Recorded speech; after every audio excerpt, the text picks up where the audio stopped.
This is Akash.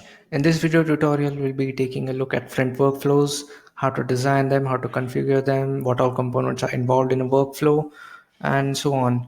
And basically, we'll just be stitching together a bunch of out-of-the-box services which Flint offers. And so in Flint CMP, under the automation section, we have these workflows. And I'll just click on this icon to create a new workflow and name it,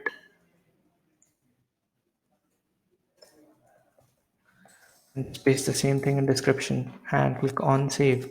So this will create a new workflow, and after that we'll need to define the workflow to design it. So I'll just select this workflow by clicking on this checkbox and click on this cogwheel, which will enlist the actions which I can perform on the workflow. So right now I need to design it, so I'll just click on design.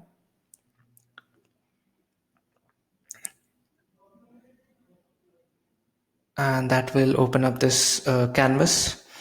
So initially I'll be having the start activity and the stop activity, and once the workflow is hit or triggered, this activity, the workflow will begin from this activity.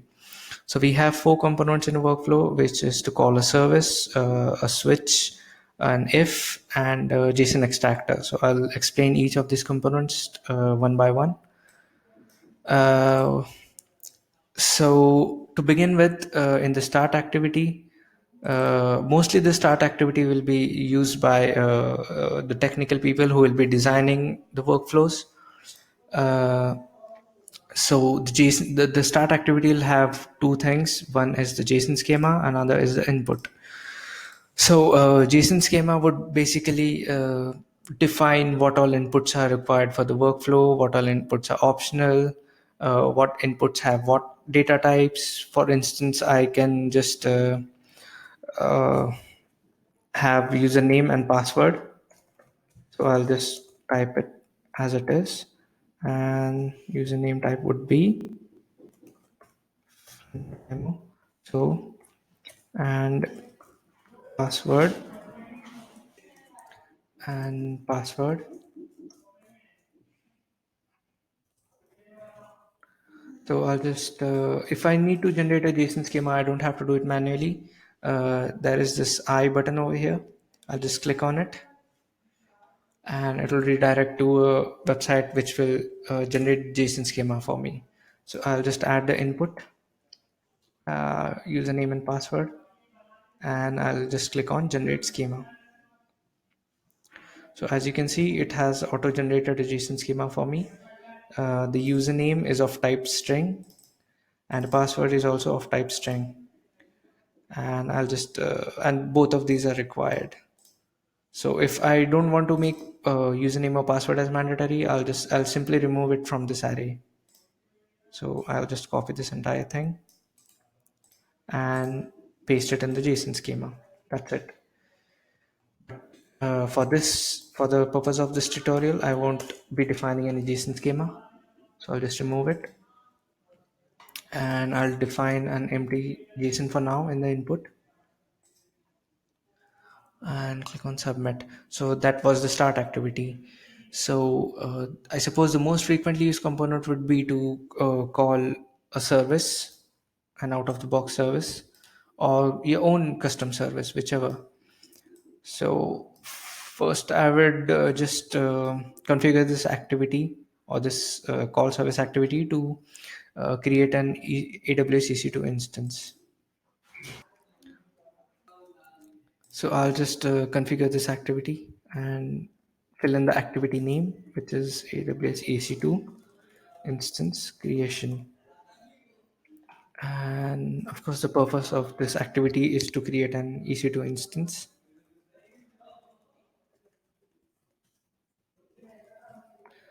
And I'll select the service. So once I click on this select the service drop down, all the services which are in the Flint CMP out of the box or your custom services, all of them will be listed under here. So you can type a keyword and it will filter out the services which has that keyword. So right now I need to create a new instance. So I'll just select this one And once I click on next, the service input field will be rendered in this. So I already have an AWS EC2 connection onboarded. So I'll just select that one and an image ID, which I have got fetched previously from the EC2 Amazon EC2 console. And I'll just paste it. And instance type, I would like a T2 micro. And minimum instances would be one, maximum instance would be one. And availability zone, I'd have to mention US East 1A, and I'll click on submit.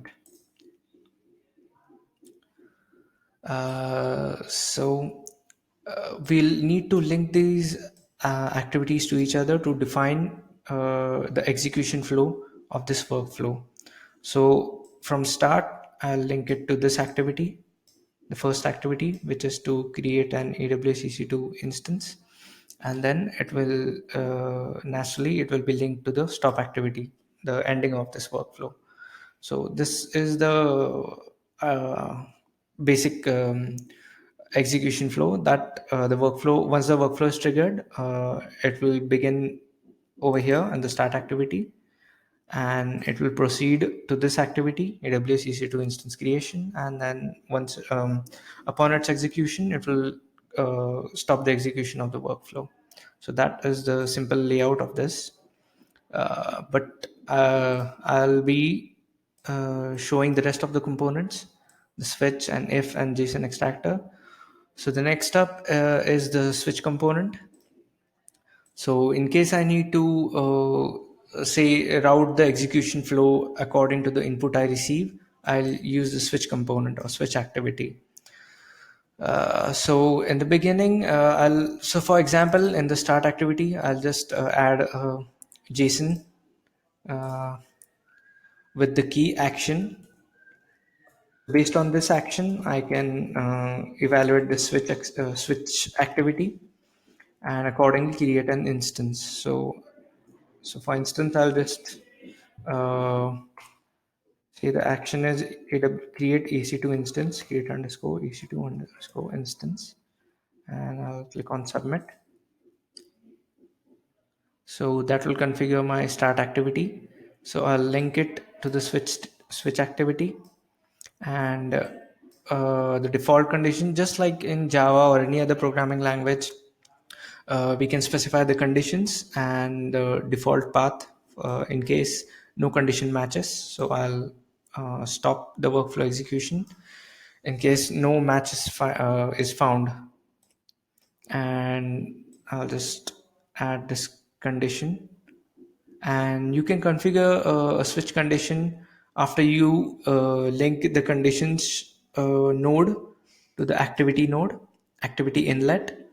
And once the edge is created, I will just double click on it, and I'll get to configure the condition. uh, so if this condition is satisfied, the execution flow will go to the particular activity, this particular activity, the AWS EC2 instance creation. So I'll just double click and add in the configurations. Instance creation link title, link index would be one. So the link index basically specifies in what sequence the expression will be evaluated. So for instance, I have added the action key in the start activity. So once it comes to the switch activity, the switch activity will evaluate the input and this expression according to the link index. So if I specify link index 1 or link index 0, this will be the first this will be the first expression which will be evaluated, the first switch case. So uh, if you configure the start activity with a sample JSON, it will always be nested under the input key. So I'll get to that later on. So for now, it is input.action equals to create underscore EC2 underscore instance, which this is the value which we have configured, action equals to create EC2 instance in the start activity. So I'm merely evaluating that in a Boolean expression, and if it is evaluated to true, then it will proceed to create AWS EC2 instance. So I'll just link this activity to the stop. And basically, if you double click on any of the edges or any of the links, then you can just drag and drop it to make it more presentable or align it. So as you can see, I'm just dragging this over here. The link is getting realigned. So this is how you make the workflow look more presentable. And now for another case, to add another case, I will just call another activity, and this will be to stop an AWS EC2 instance. So I'll just add stop instance and select and filter out, and get the service which I require. So that is AWS EC2 stop an instance. So once I click on next, again the form will be rendered, and I'll just add in any instance random number over here, and again I'll select the cloud connection as per the service requirement, and I'll click on submit. So to add another switch case, I just have to click on this node, the switch node, the conditions node, and drag it from there and link it to the inlet of my next activity. So again, to configure this switch case action for this, I'll double click on the node, and the switch activity link configuration will pop up. So the link title would be to stop instance, since I want to execute the EC2 instance stop activity. And the link index, I would give it as 1, since for the first switch case it was 0. So the next step would be this one. This expression will be evaluated. So input dot action equals to stop underscore instance. This we can specify in the start activity later on. So it will be evaluated accordingly. So I'll just save this and drag it to make it more presentable. And you can even cancel out the this black dots that we use to realign the links. So as you can see, another switch case is configured, and I'll link it to the stop activity, and I'll save it as draft. So basically, if you save it as draft, it will not be published, that it won't be consumed from outside. You cannot use it with REST APIs or trigger it in any other way.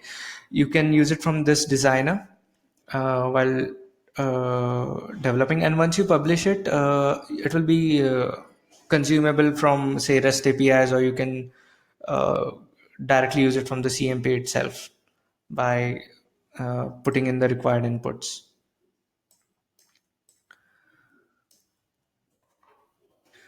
I'll just fill in the details for the switch action, for the switch activity. Um,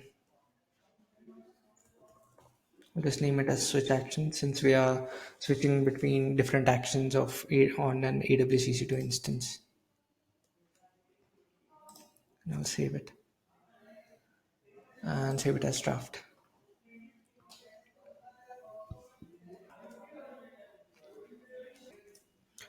So next up is the if component, or the if activity. You just have to click on this if, and this box will be generated. So as you can see, this is just like a regular programming if else construct. So uh, if the boolean expression which we defined in this activity is evaluated to true, then we can take a certain path, or if it is evaluated to false, then we can take another relevant path. So let me just double click on this, and I can configure this if activity. And over here we can just add the or build a boolean expression which will be evaluated, and the subsequent path will be taken accordingly. So for instance, in currently in my input I have action defined. So if input.action is create underscore EC2 underscore instance, Then if my input has this value on this particular path, then this if will evaluate this expression to true, and we'll be taking the path accordingly. So I'll just place it before the switch statement, or before the switch activity, sorry. So I'll just remove this link, and I'll link the start activity to this if activity. And if it evaluates to true, if our expression evaluates to true, then it will proceed to switch. And if not, then we'll just stop it. So again, I'll realign it properly. And okay, so normally, you would receive a proper, if you would receive a normal value without any spaces or hyphens, then this would do the trick, this expression.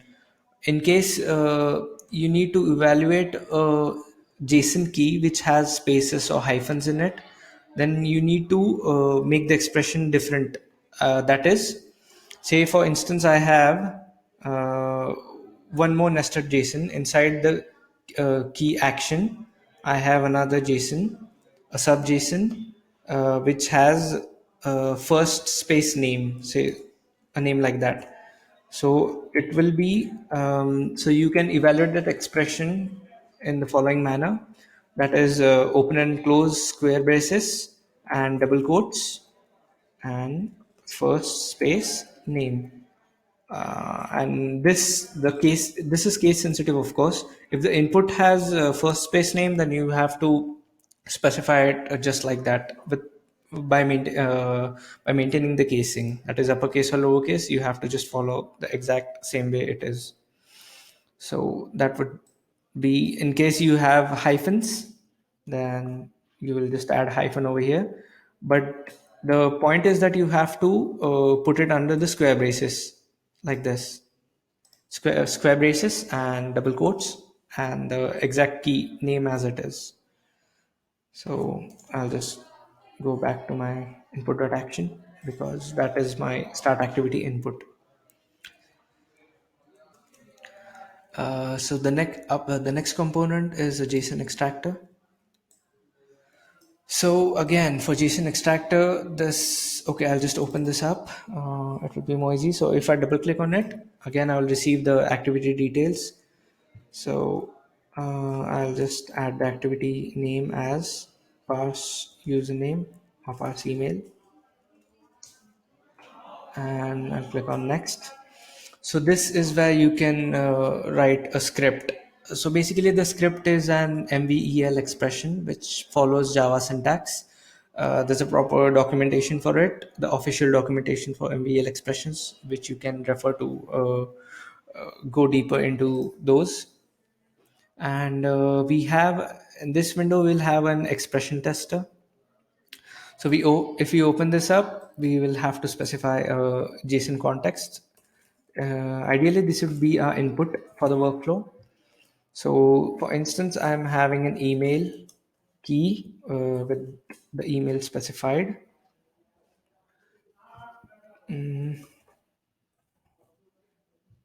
Flint.demo,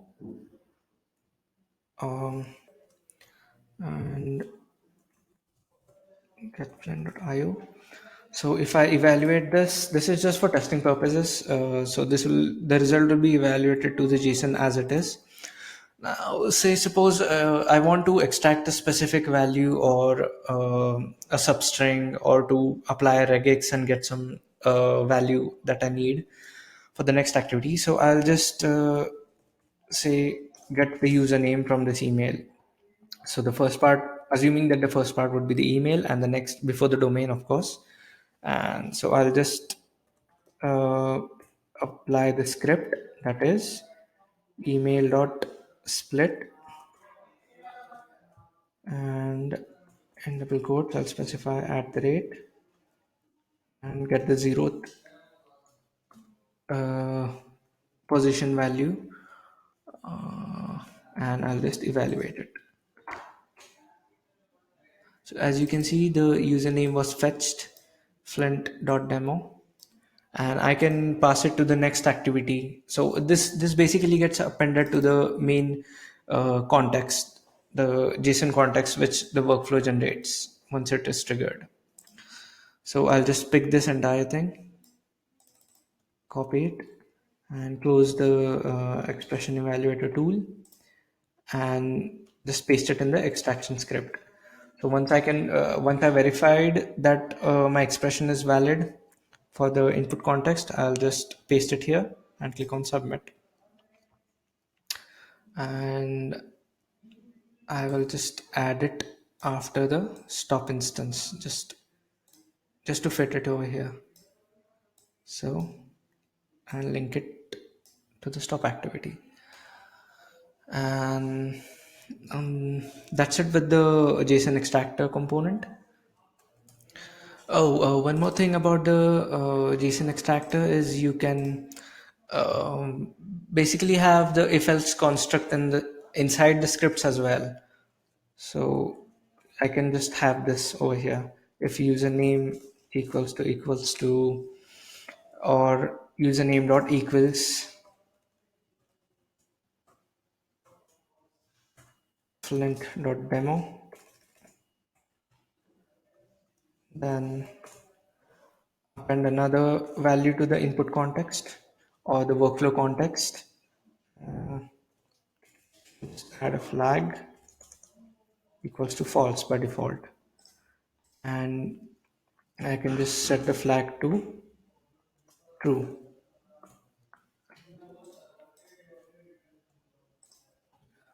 And I can hang on. So we can even test this expression again using the expression tester. Add the email same as before.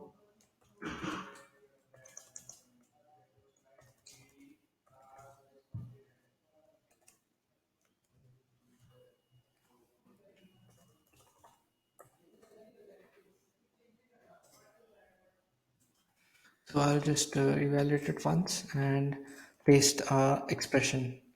So and click on evaluate.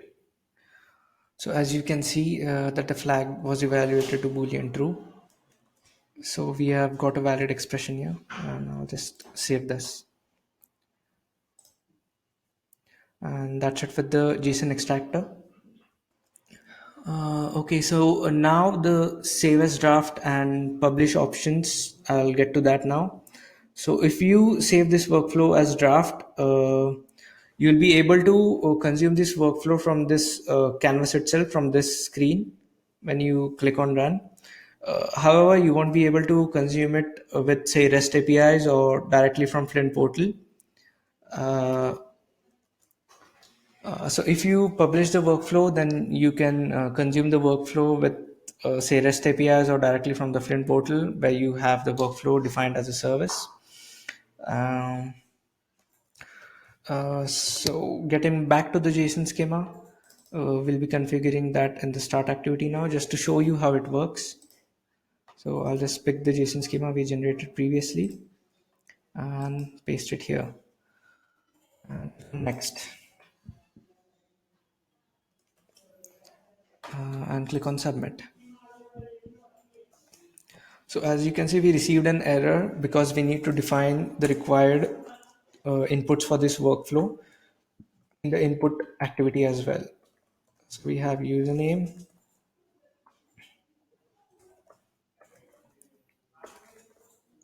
and password, which are mandatory for this workflow.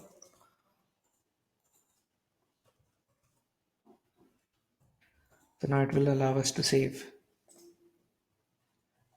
And I'll click on publish. And as you can see, we can once you click on publish, you will get this service URL that is the REST API via which you can trigger this or consume this workflow. And these are the inputs which are required for the workflow. All of this is auto generated, and we can copy it and trigger it from any application from anywhere with this API. Once I click on publish, it will also create a service and configure this workflow under that service. So I'll go back to the Flint CMP and click on all services. So as you can see, our service has been created over here, and it is, yeah, our workflow has been configured over here in this workflow drop down, and workflow as a service has been created. So if I try to consume the workflow from the Flint CMP itself, we can view it in active services. And if I click on it, so these two fields are the fields which I made mandatory in the JSON schema, if you remember. And I'll just go to the JSON schema once more. This is how a JSON schema is. Username and password, both are mandatory. So they are defined in this required array. So both of those fields will appear in this workflow as a service, and you can trigger the workflow from here as well. So that would be it in this video tutorial. Thanks for watching.